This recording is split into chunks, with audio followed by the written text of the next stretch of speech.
अरे ऐसे कैसे दे दे अपनी पत्नी को प्रताप? और आगे होगा। ठंडे दिमाग से हमारी बात को समझो लल्लन। देखो हम तुम्हारे बचपन के स्कूल के दोस्त हैं, हमको मना कर रहे हो तुम। वैसे भी हमको एक औरत चाहिए जिसे भूलनी गाँव में कोई नहीं जानता हो। अरे नकली शादी है, डील है डील। अरे कैसे हम अपनी पत्नी को तुमको दे दे? कुछ भी। हम तैयार है जी। क्या बात कर रही हो? बोरा तो आप गए जो घर आई लक्ष्मी को मना कर रहे हैं। तो उसके लिए हमारी गृह लक्ष्मी को किसी गैर मर्द के साथ भेज दे, उसके साथ सुला दे क्या? अरे क्या बोल रहे हो? नकली शादी है, हाथ भी नहीं लगाएंगे पुष्पा को हम। अलग कमरे में रखेंगे उसको, बस पब्लिक के सामने हमारे साथ रहना पड़ेगा। और सरपंची का काम सिखा देंगे इसको हम। बिल्कुल चिंता मत करो। हैं? हाँ बोलो। हम तैयार है प्रताप जी। बताइए कब करनी है नकली शादी? बहुत बढ़िया। ये हुई बात। अरे सुनो सुनो, पकड़ो। आप प्रताप 1.5 लाख रुपए रखो पैसा। और सुनो, बस एक काम करना है कि 4 साल तक पुष्पा को फोन नहीं करोगे तुम। हाँ ठीक है, तैयारी करो। पुष्पा के अंदर पैसों का लालच भरा पड़ा था सर। पैसे को देखते ही नीयत खराब हो जाती थी उसकी। एक दिन पैसा लेकर भाग गए मेरे घर से सर। कहाँ भाग गई? किसके साथ भागी वो? कौन था वो आदमी? चेहरा ठीक से देख नहीं पाया, हेलमेट पहना हुआ था, लेकिन बाद में मालूम पड़ा कि वो प्रताप यादव के घर पे है, उसके साथ शादी करना चाहती है। तो अखिलेश ने तुझे यह नहीं बताया कि पुष्पा ने प्रताप के साथ शादी नहीं की है, वो वहां से भी भाग गई है? हाँ बताया था सर उसने, लेकिन वो यहाँ भी नहीं आई। शायद वो बाइक वाले के साथ भाग गई होगी। उसे वैसे भी मेरी नहीं पड़ी सर। मैं इसके बारे में क्यों सोचूं सर, और क्यों ना करूं मैं दूसरी शादी? बताइए मुझे। नहीं, कहानी तूने अच्छी सुनाई है। कहीं ऐसा तो नहीं है कि पुष्पा ने तुझे फोन किया हो कि मैं प्रताप के साथ शादी नहीं कर रही हूँ, अपने घर वापस आ रही हूँ? तुझे तो अंबिका के साथ शादी करनी थी, तो तू डर गया। अरे अगर वो आ जाएगी तो इसके साथ शादी कैसे करेगा, इसलिए तूने उसे रास्ते से हटा दिया, सीधा मार ही डाला उसे। भूलनी गांव के बाहर जो लाश मिली है वो पुष्पा की है ना, वहीं मारा ना तूने उसे? कसम से बोल रहा हूँ, मुझे नहीं पता, मैंने उसको नहीं मारा सर। वो तो हम पता लगा ही लेंगे कि किसने मारा है, जब तक केस सॉल्व नहीं हो जाता। गांव के बाहर नहीं जाएगा तू। और हाँ, ये दूसरी शादी करने की भी जरूरत नहीं है, समझ गया? वरना तेरी बारात आने से निकालूंगा मैं। कीजिए, उस प्लॉट को डेवलप कीजिए। बस ध्यान रखिएगा कि बीच बीच में फूलों के पौधे भी लगाने हैं। पब्लिक गार्डन प्रॉपर्टी है वो। ठीक है सरपंच जी, हो जाएगा। पेपर साइन हो गए? जी। ये लीजिए 5 लाख रुपए। पेपर दो।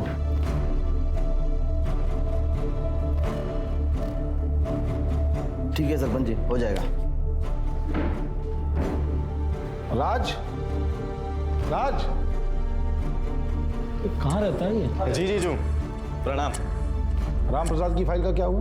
वो तो मैंने तेज प्रकाश को बोला था ना उन्हें दिखाने के लिए। जब तेज प्रकाश को बोलना होता तो तुमको क्यों बोलते हम? जीजू पर वो तो मैंने। हमारे जीजू होने का फायदा मत उठाओ। वैसे भी पूरे गांव में सपना के सरपंची का डंका बजाते फिरते हो। कायदे में रहोगे तो फायदे में रहोगे। जी जीजू। कैसे हो भैया? नमस्ते भाभी। नमस्ते। अच्छा भैया, वो ट्यूबवेल वाले केस में शास्त्री जी मान गए। देखा, सीखो इनसे कुछ। हमारे भाई होने के नाते अकड़ सकते हैं, लेकिन नहीं, जो काम हम इनको बोलते हैं पूरी ईमानदारी से पूरा करते हैं, किसी दूसरे पे थोपते नहीं हैं, समझे? जीजू पर वो काम मैं। सही तो कह रहे हैं, कुछ सीखो शत्रु से। पर नहीं, तुम्हारे दिमाग में तो गोबर भरा है। अब खड़े क्या हो, जाओ यहाँ से। प्रणाम। शत्रु, आज तुम्हारी शादी के कार्ड छपके आ जाएंगे और आज हम तुम्हारी पसंद का खाना बनाएंगे। जी भाभी। चले जी।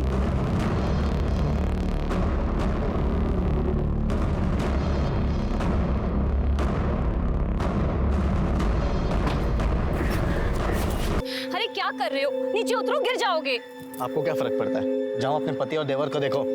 मैं तो नौकर हूं ना घर का। कैसी बातें कर रहे हो? चलो नीचे उतरो, नीचे उतरो।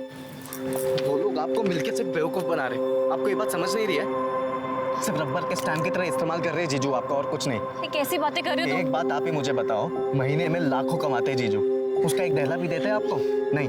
अरे जरूरत पड़ने पर जब भी उनसे पैसे मांगे हमेशा दिए हैं ना उन्होंने। ये भीख के पैसे ना आपको अच्छे लगते होंगे, मुझे नहीं अच्छे लगते। और किस चीज के लिए पैसे मांगते हैं आप? घर गृहस्थी चलाने के लिए? उसके अलावा 1 रुपया भी मांगे आपने कभी ऊपर से? राज, अभी हमारी शादी को सिर्फ 2 महीने हुए हैं। अपने जीजू को थोड़ा सा वक्त तो दो ना, ताकि वो हम पे विश्वास कर पाए। दीदी आप गलत फहमी में, आप जो सोच रहे ना वैसा दिन कभी नहीं आएगा। नॉनसेंस।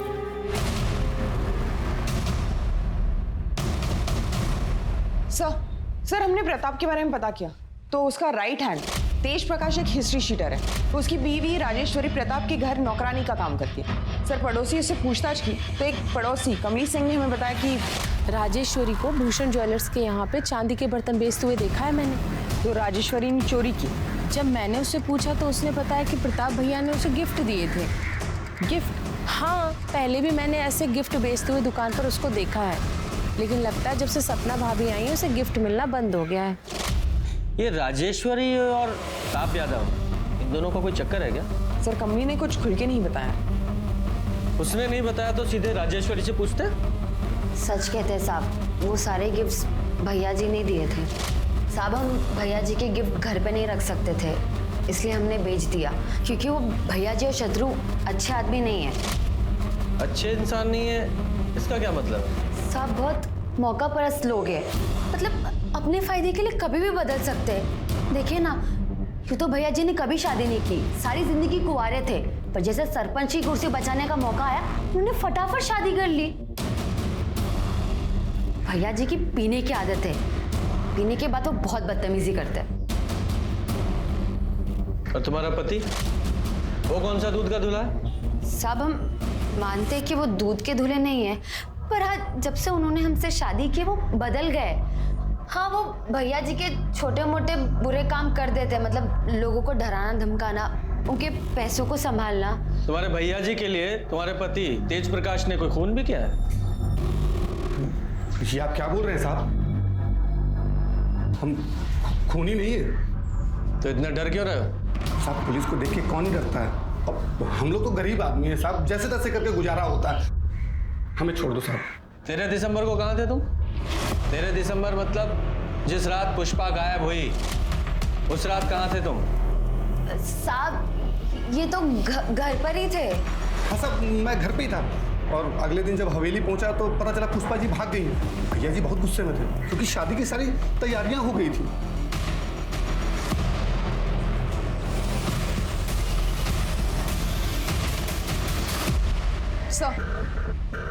सर डीएनए रिपोर्ट आ गई है। बॉडी का डीएनए पुष्पा के भाई हरी शुक्ला से मैच हो गया। तो मतलब साफ है बॉडी पुष्पा की ही है। सर और सर पोस्टमार्टम रिपोर्ट के हिसाब से पुष्पा की मौत 13 दिसंबर के रात को ही हुई थी। उसे गला दबा के मारा गया था। और इस अखिलेश ने हमें बताया था कि पुष्पा का 13 दिसंबर की रात को 8 बजे फोन आया था और 9 बजे दोनों मिलने वाले थे, लेकिन पुष्पा अखिलेश से मिलने पहुंची ही नहीं, मतलब तब तक वो मर चुकी थी। सवाल तो वहीं का वहीं है कि उसे मारा किसने? सर लल्लन? मुझे नहीं लगता। मैंने लल्लन और अंबिका के मोबाइल की लोकेशन चेक की थी। उस रात दोनों की मोबाइल की लोकेशन ना तो जंगल के पास की थी और ना ही भूलनी गांव। दोनों की लोकेशन लल्लन के घर के पास की ही थी। लेकिन ये भी तो हो सकता है लल्लन ने पुष्पा को मारने के लिए किसी को सुपारी दी हो, क्योंकि पुष्पा न सिर्फ किसी और की बीवी बनने के लिए तैयार हो गई थी, बल्कि लल्लन ने जो डील का पैसा एडवांस में लिया था 1.5 लाख रुपया, वो भी लेकर भाग गई थी। इस लल्लन के पास पुष्पा को मारने का सबसे स्ट्रॉन्ग मोटिव है। इसे अरेस्ट करो। तब तक मैं प्रताप यादव से जरा पता करता हूँ कि पुष्पा के बारे में उसने हमसे झूठ क्यों बोला। तुम मानते हो तुमने ऐसी डील ऑफर की थी? हाँ की थी। तो कौन सा नया काम है इस देश में ये? और इतनी आसानी से अपनी कुर्सी कौन जाने देता? और हम तो इस कुर्सी पे लोगों की भलाई के लिए बैठे हैं, और कोई गैर कानूनी काम हमने नहीं किया। लल्लन को अच्छे खासे पैसे का वादा किया था, 1.5 लाख रुपए एडवांस दिए थे, और वो पुष्पा वो खुद हमारे दरवाजे पे आई थी, शादी करने के लिए तैयार थी। एंड टाइम पे धोखा दे दिया उसने। उसने धोखा दिया, मार दिया उसे।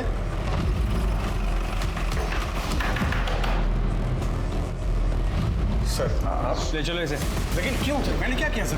पुष्पा का मर्डर। एक मिनट सर, मैंने पुष्पा को नहीं मारा सर। आप प्रताप और शत्रु से पूछे ना, उन्होंने मारा होगा सर। भैया ने ऐसा कुछ नहीं किया। तुम्हारी हिम्मत किसी भैया पे इल्जाम लगाने की? हिम्मत की बात करेगा ना।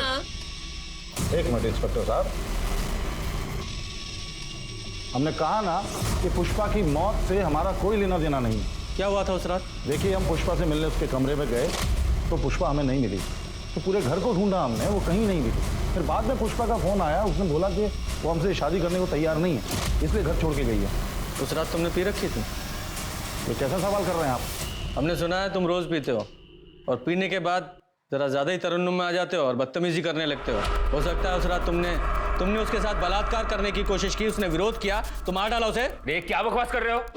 एक मिनट इंस्पेक्टर साहब, बात कर रहे हैं ना हम। आप हाथ क्यों चला रहे हैं? हम मानते हैं कि हम रोज शराब पीते हैं, लेकिन हम किसी औरत के नजदीक नहीं जाते, यहां तक कि हम किसी को छूते तक नहीं है। चाहे तो आप सपना से पूछ लीजिए।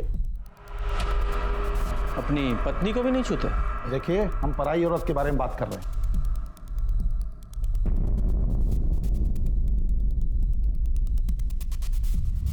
तेरह तारीख को कहाँ था तू? मंगेतर के साथ फिल्म देखने गया था सहारनपुर में। वहीं पे खाना खाया और 11 बजे घर वापस आ गया। सपना जी। जी। पुष्पा को जानती हैं आप? जी नहीं।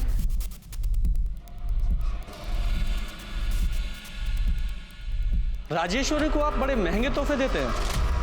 हाँ, बोनस, होली दिवाली देते हैं। क्यों?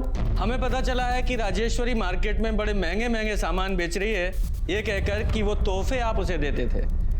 अपना लॉकर, अपना सामान जरा चेक कर लीजिएगा।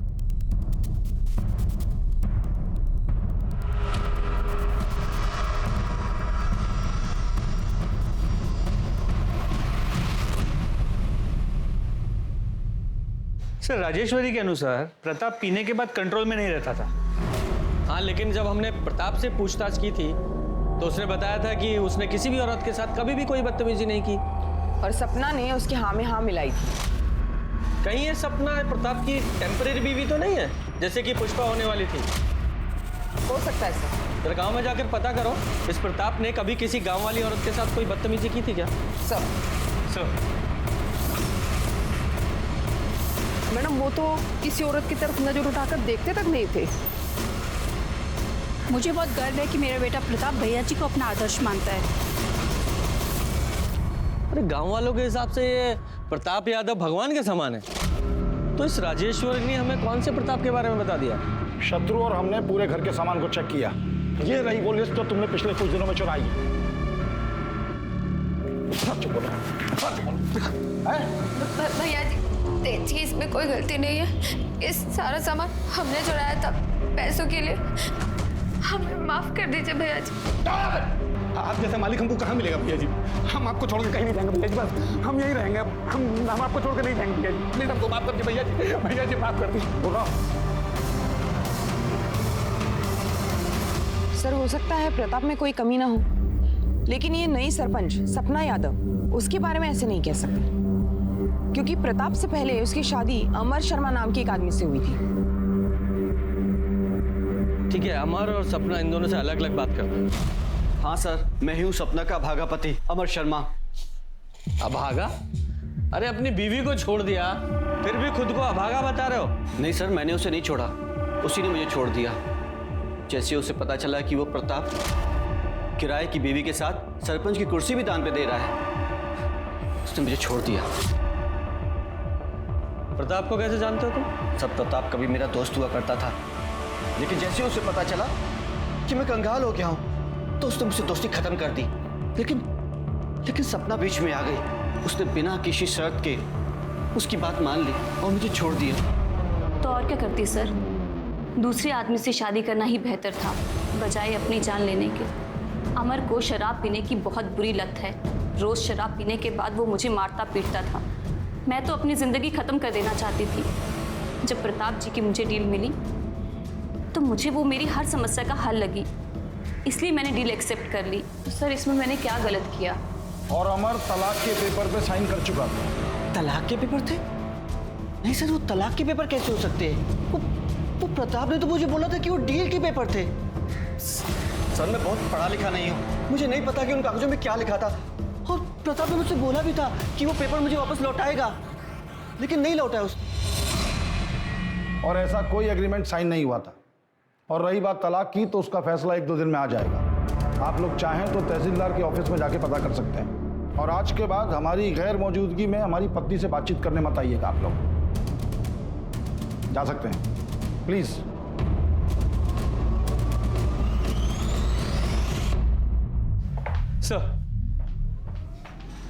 सर 10 तारीख की रात पुष्पा जिस बाइक पे भागी थी, कब भागी? वो बाइक पुष्पा को पिक करने से पहले एक गैराज में रुकी थी। वो गैराज बाईपास रोड पे था, वहाँ एक सीसीटीवी कैमरा था और सर उस आदमी ने अपना हेलमेट उतारा था। सर देखिए वो आदमी कौन है। ये तब से हमें बेवकूफ बना रहा है। लेके आओ इसे। तुम्हारी लोकेशन रिकॉर्ड के हिसाब से पहले उस रात तुमने अपनी बाइक का पंचर बनवाया, फिर पुष्पा को पिकअप किया, उसे प्रताप के घर छोड़ा, उसके बाद तुम अपने घर चले गए। सही कहा मैंने? सर मैं मानता हूँ कि उस रात घर से भागने में पुष्पा की मदद मैंने की थी। ए रुक! पुष्पा! दरअसल क्या हुआ था सर कि पुष्पा को लल्लन और अंबिका के रिश्ते के बारे में मालूम चल गया था। वो बहुत डरी हुई थी सर अपने भविष्य को लेकर, इसलिए उसने सोचा कि क्यों ना 4 साल के लिए प्रताप की बीवी बन जाए। और वो पैसे सर जो उसकी डील के थे वो उसने लिए थे घर से। सर मैंने ही उसे प्रताप के घर छोड़ा था। 2 दिन बाद उसका फिर से फोन आया और उसने मुझे बुलाया, जैसा कि मैंने सर आपको बताया भी है कि मैं वहाँ गया था। जरा अच्छे से याद करके बताओ, उस रात पुष्पा ने फोन पर तुमसे क्या कहा था? हेलो अखिलेश, हम प्रताप यादव से शादी नहीं कर सकते। क्या हुआ? यहाँ की नौकरानी राजेश्वरी को हमने चोरी करते हुए पकड़ा। बहुत हंगामा हुआ और उसके पति तेज, उसने हमें चाकू दिखाकर धमकाया, कहने लगा कि हम अपना मुंह बंद रखें। तुम ठीक तो हो? हाँ हम ठीक है, तुम बस 9 बजे तक आ जाओ, बाकी बातें हम मिलकर बताएंगे। हाँ ठीक है सर, मैंने आपको बताया तो मैं वहाँ गया था, मैं इंतजार कर रहा था लेकिन पुष्पा वहाँ आई नहीं। मैंने फ़ोन भी लगाया लेकिन फ़ोन नहीं उठाया सर उसने। नहीं, ऐसा भी तो हो सकता है कि तुम झूठ बोल रहे हो। पुष्पा सचमुच तुम्हारे पास आई हो, तुमने उसे शादी के लिए प्रपोज किया, उसने मना कर दिया तो गुस्से में आकर उसे मार दिया। क्यों नहीं हो सकता? सर आप ये क्या बोल रहे हैं? पुष्पा को बहन मानता था मैं।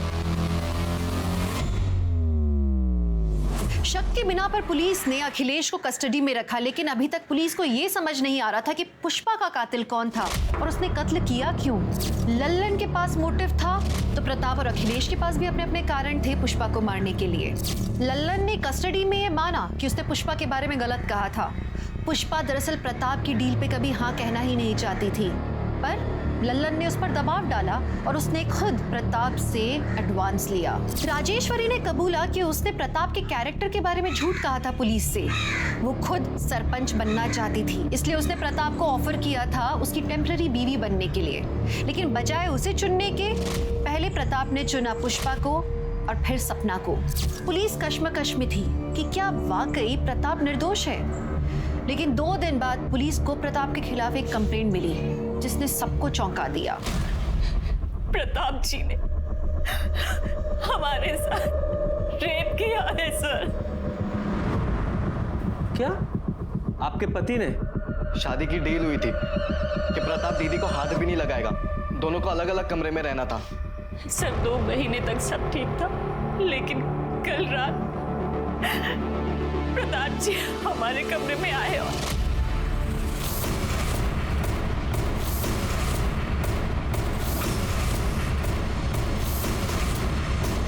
क्या कर रहे हैं आप? अरे छोड़िए, अरे हटिए, कोई है?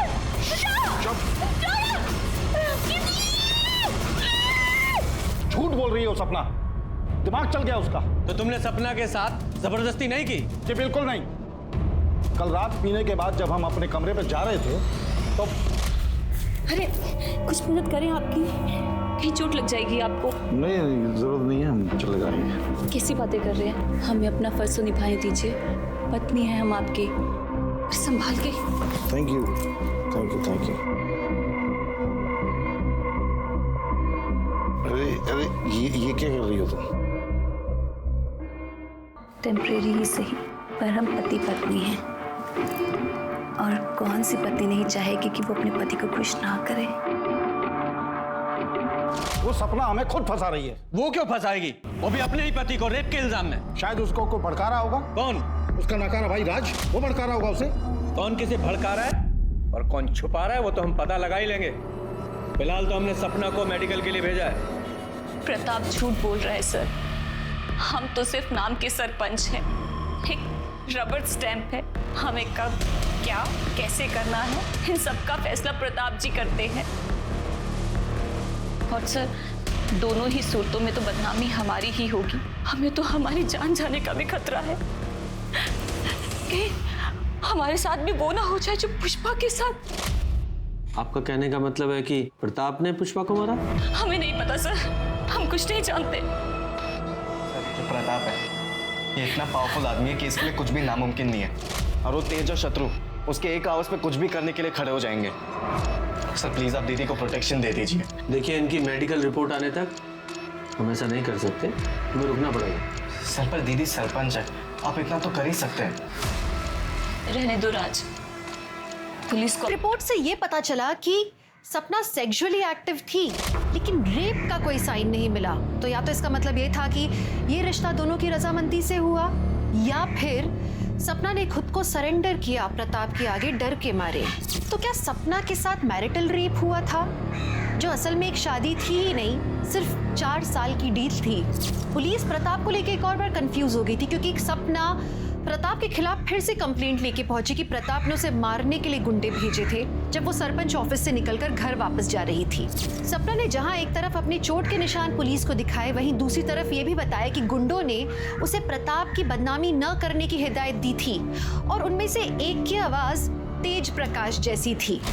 अरे हमने कोई रेप कोई अटैक नहीं किया इनके ऊपर, और हम कल पूरी शाम भैया जी के साथ ही थे, तो हम कैसे अटैक कर सकते हैं? सर ये तो एक दूसरे का ही साथ देंगे ना। कमीनी आसान शांत खड़ा रहे, दादा गर्मी मत दिखा वरना यही ठंडा कर दूंगा। आधा कुर्सी के लिए ये सब डील मत करो, आपने मेरी एक नहीं सुनी। भाभी देखिए, भैया आपको कभी चोट नहीं पहुंचा सकते, लेकिन आपकी ये हालत मुझसे देखी नहीं जा रही। मेरे तरफ से जो कुछ भी होगा ना मैं करूंगा।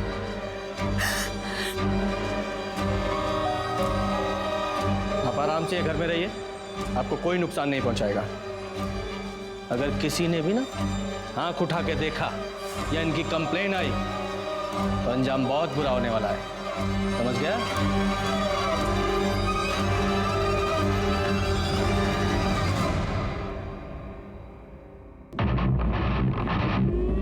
भाभी अंदर आ जाओ। हाँ आ जाओ। ये दवाई लेके आया था मैंने, आपके दर्द में आराम मिल जाएगा, लगा दूं?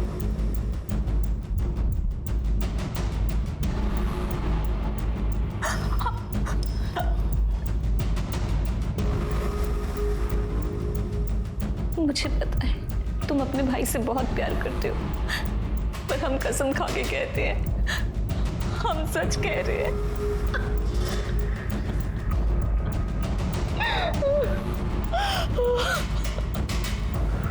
भाभी प्लीज रोइए मत।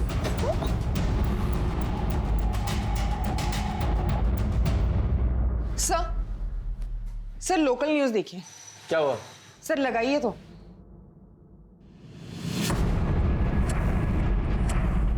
हमारे पति प्रताप जी ने हमारे साथ जबरदस्ती की और फिर अपने गुंडों और तेज प्रकाश को भेजकर हमें धमकाया, पर इससे भी उनका मन नहीं भरा।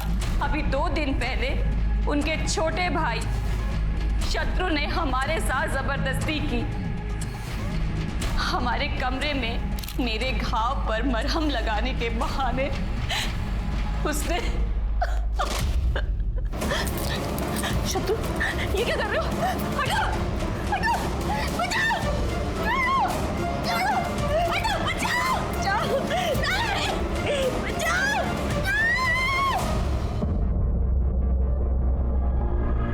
और जब हमने प्रताप जी को शत्रु जी के बारे में बताया तो उन्होंने फिर गुंडे भेजकर हमें मारा पीटा और कहा कि पुलिस के पास हम ना जाएं। पर हम पुलिस के पास जाकर करते भी तो क्या करते, क्योंकि हम गए थे पुलिस के पास, पर हमें उनसे कोई मदद नहीं मिली। हमारी सुरक्षा के लिए एक कांस्टेबल तक नहीं दिया। मैं डॉक्टर शहीद हूँ। सपना जी के बाएं हाथ में काफ़ी गहरी चोट आई है, जिसकी वजह से हमें प्लास्टर लगाना पड़ा।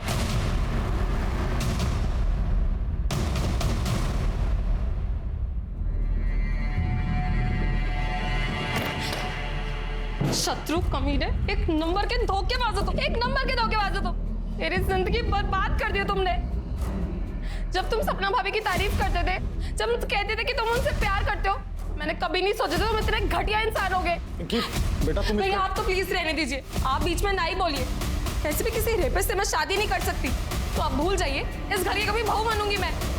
ये रिश्ता मैं तोड़ती हूँ, शक्ल मत दिखाना कभी अपनी। पिंकी पिंकी शत्रु चिंता मत करना है, हम सब ठीक कर देंगे हैं? बिल्कुल चिंता मत करना, अभी बात करते हैं। तेज कहाँ हो तुम? अभी का भी निकलो। क्या बोल रहे हैं हम? अभी का भी निकलो। उस औरत ने जो भी इल्जाम लगाए हमारे खिलाफ सबका सब करो उसके साथ। उसे मारो, उसे चोट पहुंचाओ, खत्म कर दो उसको। क्या कहा हमने? निकलो तुरंत।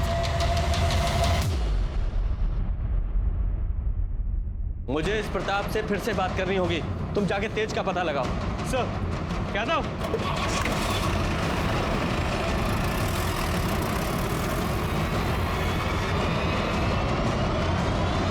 क्या चल रहा है?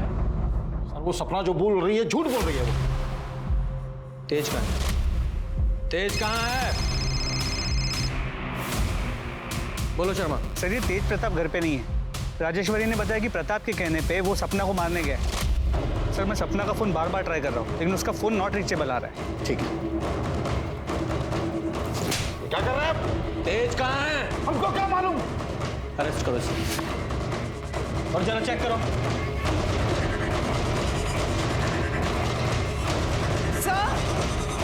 सर एक मिनट यहाँ आइए।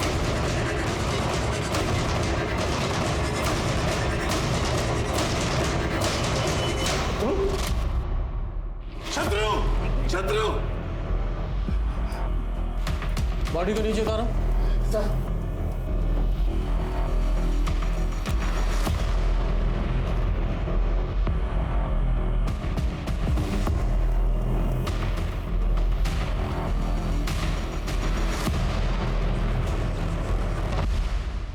मैंने सपना भाभी को कभी बुरी नजर से नहीं देखा। वो तो मेरे लिए मां समान थी। उनकी गलत इल्जाम ने मेरी जिंदगी बर्बाद कर दी। मैं फिर भी लड़ने के लिए तैयार था। पिंकी ने मुझसे रिश्ता तोड़ दी।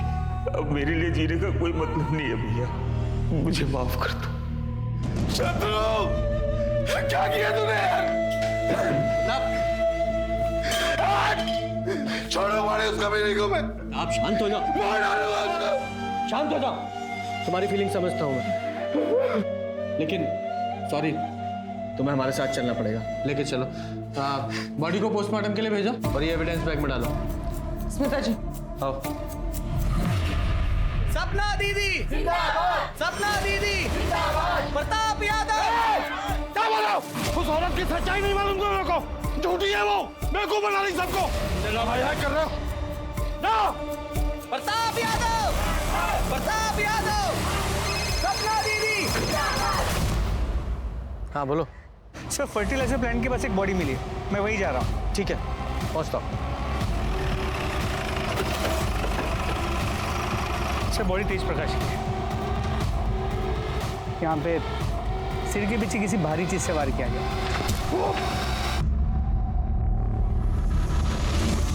और सर इसकी पॉकेट से ये टूटा हुआ मोबाइल फोन मिला। और ये लॉकेट यहाँ पास में ही पड़ा हुआ मिला।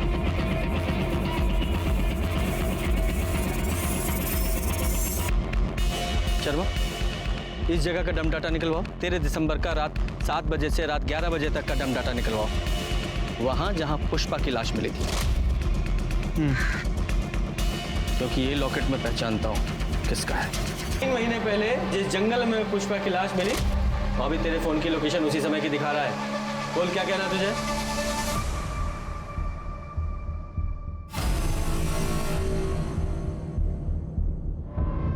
क्योंकि ये लॉकेट मैं पहचानता हूं किसका है।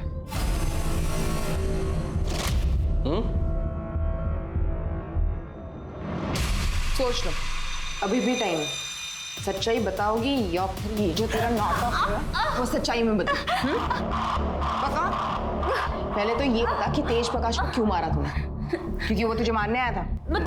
बताती हूँ। बोलो। तेज प्रकाश ने हमें बात करते हुए सुन लिया था। पुष्पा को मारकर सरपंच की कुर्सी पर बैठने का प्लान तो हमारा पूरा हो गया, लेकिन हम अभी भी एक रबर स्टैंप हैं। इन दोनों भाइयों के ऊपर रेप का इल्जाम लगा के हमें गांव वालों से भर भर के सहानुभूति मिल रही है।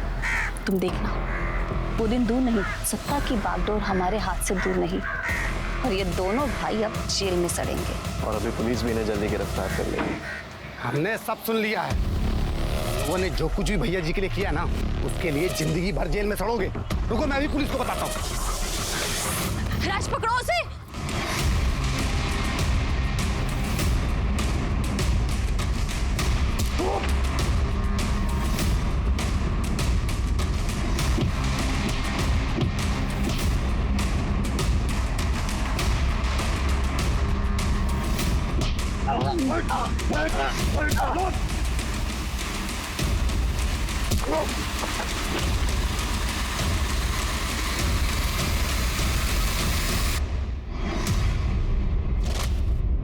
और पुष्पा को क्यों मारा? प्रताप की टेम्पररी बीवी का सपना मेरे पति अमर ने ये कहकर ठुकरा दिया कि मैं गैर मर्द के साथ कैसे रह सकती हूँ। बेवकूफ था वो। लेकिन जब मुझे पता चला कि पुष्पा प्रताप की बीवी बनने वाली है और पुष्पा प्रताप के घर में है, तो मैं पुष्पा से मिलने उसके घर पर गई। मुझे पता था प्रताप हर शाम को शराब पीता है। जब मैं वहां पहुंची तो मैंने देखा कि क्या हुआ? क्या चल रहा है? हमने राजेश्वरी को चोरी करते हुए देखा है। अपनी आंखों से देखा हमने। बोली भैया जी, खुद चोरी करते उस पे इल्जाम लगाती हूं। दो रहो, चलो निकलो आगे, आओ।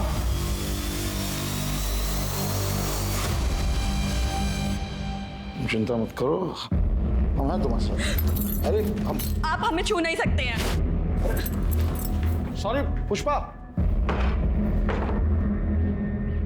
मैं पुष्पा के कमरे में गई और उसे मैंने बताया कि प्रताप शराब पीने के बाद एक अलग आदमी बन जाता है। मैंने कहा था ना तुम्हें, देख लिया ना अपनी आंखों से। पर उन्होंने वादा किया था कि वो हमें कभी नहीं छुएंगे।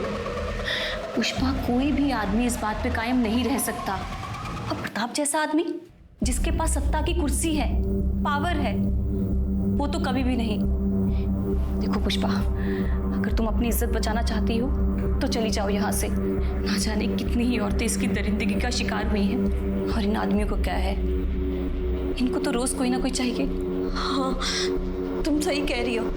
देखो, हम तुम्हें घर छोड़ देते हैं, हम बाहर तुम्हें मिलेंगे। तुम अपना सामान जल्दी से पैक कर लो। हेलो अखिलेश, मैंने राज को पहले ही गाड़ी तैयार रखने के लिए बोला था। पुष्पा, तुमने बहुत सही फैसला किया। तुम हमको ना गांव के बाहर ही छोड़ देना। ठीक है, तुम एक काम करो, अब प्रताप जी को फोन करके बोल दो कि तुम उनसे शादी नहीं करना चाहती, ताकि वो तुम्हारा पीछा ना करे। हेलो, हम बोल रहे हैं, हम ये शादी नहीं करना चाहते, इसलिए हम अपने पति के पास वापस जा रहे हैं। क्या तुम मेरे साथ ऐसा कैसे कर सकती हो? Hello hello Pushpa.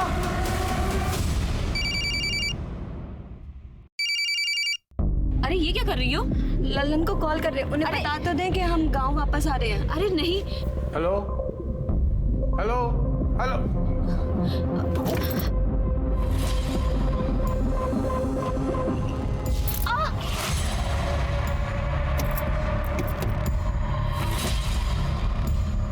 पुष्पा की लाश को हमने जंगल में फेंक दिया, उसके कपड़े जला दिए और 1.5 लाख रुपए मैंने अपने पास रख लिए। और फिर हमने गाड़ी को अच्छे से साफ करके उसे बेच दिया। वैसे तुम बहुत कमाल की एक्टर हो, हैं? और पुष्पा को रास्ते से हटाकर तुम खुद उसकी बीवी बन गई। वाह, और बहुत अच्छा नाटक किया तुमने उनकी बीवी बनने का। जैसे वो बोलता रहा वैसे करती रही, एकदम गुड़िया बन के। हालांकि इस बीच राज ने कई गलतियां की, पर वो मैंने सब संभाल ली। मैं बस अपना समय काट रही थी। प्रताप और शत्रु के खिलाफ जो तुमने कंप्लेन की थी वो झूठी थी। शत्रु तो मुझे अपनी माँ समान मानता था, बेचारा बेमतलब मारा गया। मुझे तो सरपंच की कुर्सी चाहिए थी, पूरी कुर्सी। रबर स्टैंप बन के नहीं रहना चाहती थी मैं, स्टैंप लगाने वाला मैं हाथ बनना चाहती थी। इनके खिलाफ चार्जशीट बनाओ और अब जेल में बनना तुम सरपंच, वहां मिलेगी तुम्हें कुर्सी। लालच ने 3 लोगों को मौत के घाट उतार दिया। राजेश्वरी प्रताप को लालच के कारण बदनाम कर रही थी। सपना को पुष्पा को मार के टेम्पररी वाइफ बनने के बाद भी लालच खत्म नहीं हुआ, उसे और चाहिए था। और प्रताप उस सरपंच की कुर्सी पर नियंत्रण रखे रहने के लिए टेम्पररी बीवी लाने को तैयार हो गया। ये प्रताप का डिसीजन था, जिसकी वजह से 3 लोगों की मौत हो गई, एक इंसान का प्यार छिन गया और 4 परिवार बिखर गए। हमारे पूर्वजों ने बिल्कुल ठीक कहा है, लालच बुरी बला है। तो चलिए, मैं दिव्यांका त्रिपाठी दहियाब लेती हूँ आपसे विदा। फिर मिलूंगी क्राइम पेट्रोल सतर्क के नए एपिसोड के साथ। आप सतर्क रहिए, सुरक्षित रहिए और देखते रहिए क्राइम पेट्रोल सतर्क। जय हिंद।